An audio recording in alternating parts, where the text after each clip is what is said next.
what is BIM, right?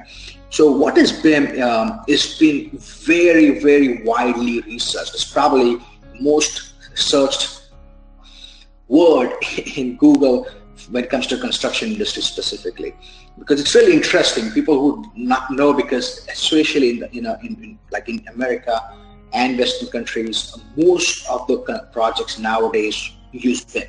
If not, I would say the penetration is pretty much around 70 to 80% on different levels. And we'll understand what those levels are: 3D, 4D, 5D, XD. You have probably seen those terms float around, but we don't want to get into too much details about those terms. What we want to focus is really this piece here, if you can see my screen, right? If you want to understand BIM, it's really to understand World Wide Web. We all know, browsers, www, whatever it is, NIBT Education, whatever it is, or .com, .net, whatever the series are. We are kind of used to this portal, like about. So it's really a portal. BIM is really a portal of wide ranges of things. We have heard about developers, PHPs, .NET, HTML.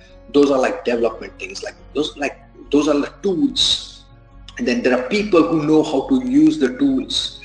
And then there are people who are project managers who manage how the tools are done. There are research people who come up with different technologies that sit on those tools. The people who understand how to best use the tools. People who know just how to manage the tools. And I keep saying the word people, right? I mean, the point is that's basically the second piece of the puzzle.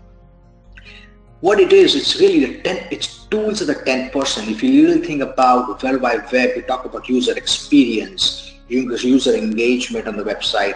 Some websites fail, some websites do really well. There's so many websites, some are on the top, some are on the bottom. So if everyone is using the same tool, why is the difference? The difference is because there's 90% of the sociology, the process plus the management, the people portion of it, how things are managed, how people are, how the technology is deployed, what is the process, what is the workflow, how people are engaged, what is the strategy behind engagement. See, I'm not even talking about the softwares or the tools that are used in this process. So anything, if you can take out of this, one thing is for sure, you have to understand that BIM is not a software. Okay, it is not a software. Okay, it is not a software. It is literally 10% software. So if you tell someone that, hey, I know XYZ software and I know BIM, that is not the truth.